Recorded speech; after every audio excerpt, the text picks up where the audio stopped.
ایک گرجدار سی مردانہ آواز عقب سے مجھ پر حملہ آور ہوئی اور میرے حواسوں کو ہی نہیں میرے پورے وجود کو جھنجھوڑ گئی۔ میں بری طرح چونک کر رہ گیا اور چہرہ گھما کر آواز کے وجود کی طرف دیکھا۔ میں نے اپنے چہرے کا رخ بدلا ہی تھا کہ لمحے بھر کے اندر ماحول پر ویسی ہی تاریکی مسلط ہو کر رہ گئی جو اس حسن کے پیکر کے دریا سے نمودار ہونے سے قبل تاری تھی، اور میری سماعتوں نے کسی وجود کے دریا میں ڈبکی لگانے کی آواز بھی بالکل واضح سنی۔ رات کے اس پہر یہاں کیا کر رہے ہو؟ وہ ایک نورانی چہرے والے بزرگ تھے۔ انہوں نے سفید شلوار قمیض زیب تن کر رکھی تھی، سر پر نماز کی سفید ٹوپی اور ہاتھوں میں سفید موتیوں والی تسبیح پکڑ رکھی تھی۔ وہ اتنے ضعیف تھے کہ ان کی لمبی سی داڑھی اور مونچھوں کے ہی نہیں بھووں اور پلکوں تک کے بال دودھ کے مانند سفید تھے۔ انہوں نے مجھے خاموش پا کر پھر سے اپنا سوال دہرایا تھا۔ اس بزرگ ہستی کے وجود سے مسور کن خوشبو کی لپیٹیں سے اٹھ رہی تھیں۔ کہاں رہتے ہو؟ ضعیف العمری کے باوجود ان کی آواز میں بادلوں کی سی گھن گرج اور بجلی کی سی کڑک پوشیدہ تھی، جسے سن کر میرا دل خشک پتے کی مانند لرز اٹھا۔ اسی گلی میں ذرا آگے کی طرف گل خان کے مکان میں رہتا ہوں، کرایہ دار ہوں۔ نیند نہیں آ رہی تھی اس لیے یہاں چلا آیا، میں نے بمشکل تمام جواب دیے۔ بمشکل میں نے اسی لیے کہا کہ میرے جسم پر تاریک کپکپاہٹ میں کوئی خاص کمی واقع نہ ہوئی تھی۔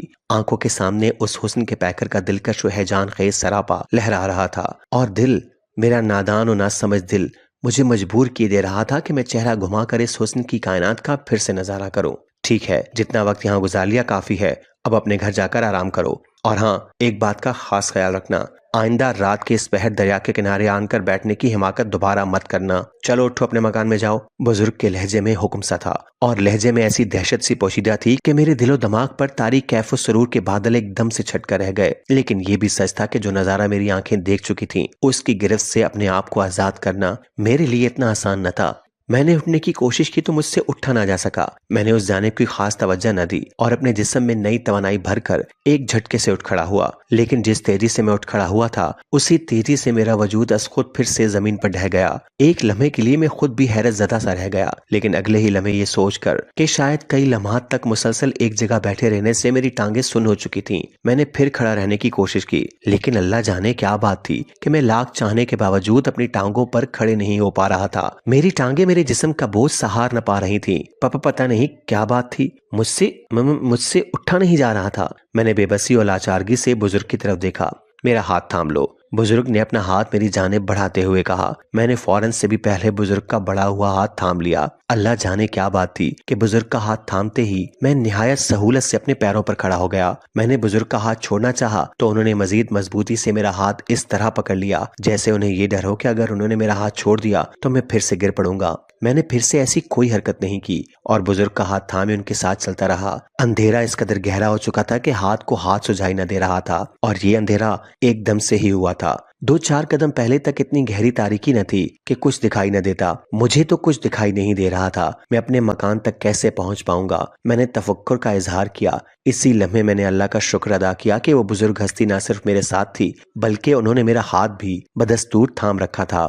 ہم تمہارے مکان کے صحن میں کھڑے ہیں، بزرگ ہستی نے یہ جواب دے کر مجھے حیرت کے سمندر میں غرق ہونے پر مجبور کر دیا۔ میرا حیرت زدہ ہونا حق بجانب تھا۔ لمحے بھر کے اندر دریا کے کنارے سے مکان کے اندر پہنچ جانا حیرت زدہ کرنے والی ہی بات تھی۔ لگتا ہے پورے علاقے کی بجلی چلی گئی ہے۔ میں نے یہ الفاظ اسی لیے ادا کیے تھے کیونکہ میں باہر جانے سے قبل کمرے اور صحن میں لگی ٹیوب لائٹس آن کر کے گیا تھا۔ ایسا کچھ نہیں ہے، یہ لو۔ بزرگ نے میرے ہاتھوں میں ایک کانچ کی بوتل تھماتے ہوئے کہا، اس میں عرق گلاب ہے، اسے اپنی آنکھوں کی پتلیوں پر ٹپکانا، بینائی لوٹ آئے گی۔ بزرگ کی یہ بات مجھے بری طرح چونکا گئی۔ کیا؟ میرے لبوں سے ایک چیخ سی آزاد ہو کر رہ گئی۔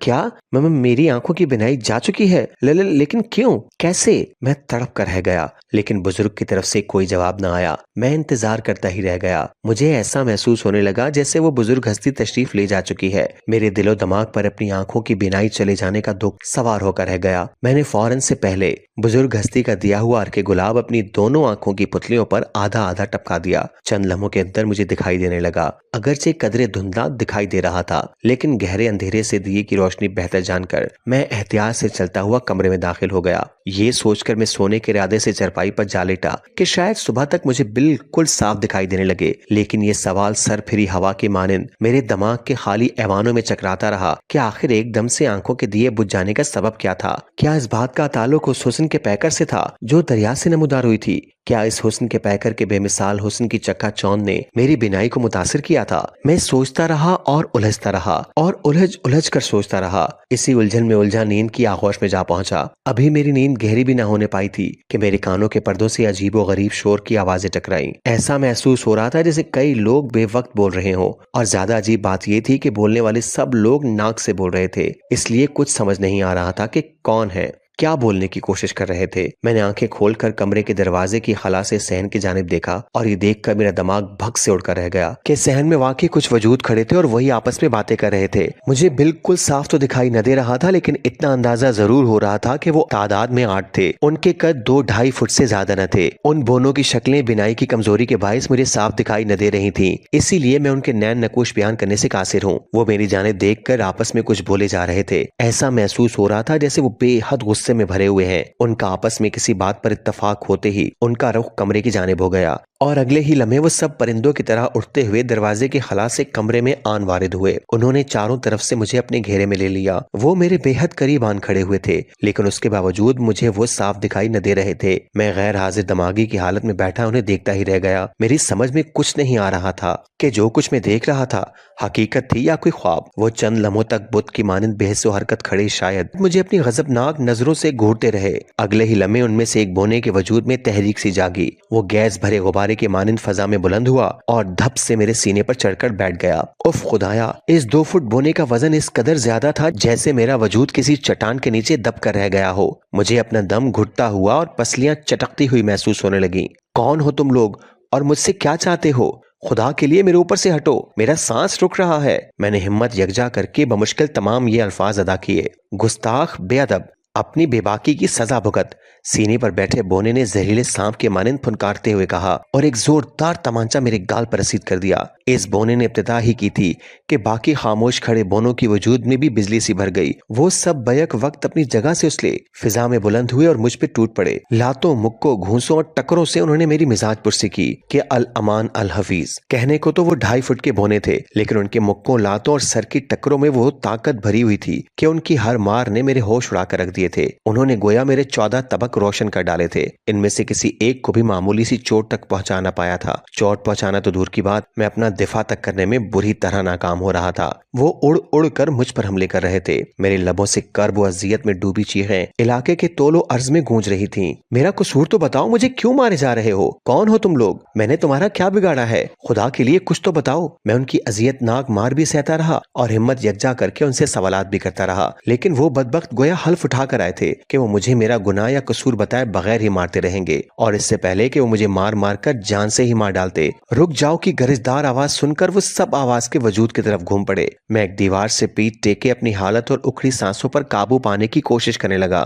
مجھے اس بات پر شدید حیرت سی تھی کہ ان بونوں کی اتنی مار کھانے کے باوجود میرے جسم کے کسی بھی حصے سے خون کی ایک بوند بھی نہ ٹپکنے پائی تھی، جبکہ میرے خیال سے مجھے اپنے ہی خون میں تر ہو جانا چاہیے تھا۔ البتہ جسم کا باقی درد ناقابل برداشت ہوا جا رہا تھا۔ ان کی ٹکروں سے میرا سر اس شدت سے چکرا رہا تھا جیسے میں کسی گولائی میں گھومنے والے کسی تیز رفتار جھولے پر سوار ہوں۔ اسے کس بات کی سزا دے رہے ہو؟ غلطی اس کی نہیں ہے۔ میرے کانوں نے اسی بزرگ کی گرجدار آواز سنی۔ وہ بہت غصے میں بول رہے تھے۔ اس سے پہلے کہ میں معاملے کو سمجھنے کی کوشش کر پاتا، دماغ پر مسلط ہو جانے والی تاریکی نے مجھے اپنے اطراف سے قطعی بیگانہ کر دیا۔ دن چڑھے جب مجھے ہوش آیا تو جسم کے ہر حصے میں اٹھنے والی درد کی ناقابل برداشت ٹیسوں نے رات والی اذیت ناک کہانی کو دماغ کے اسکرین پر پھر سے پیش کرنا شروع کر دیا۔ میرا پورا جسم کسی مواد بھرے پھوڑے کی مانند دکھ رہا تھا۔ کروٹ کروٹ پر ایک اذیت ناک آہ میرے لبوں سے آزاد ہو کر رہ جاتی تھی۔ یہ اذیت مجھے اس بات کا احساس دلا رہی تھی کہ کل رات اس مکان میں میری جو خاطر تواضع کی گئی تھی وہ کوئی خواب نہیں، ایک ناقابل یقین حقیقت تھی۔ آخر وہ بونے کون تھے؟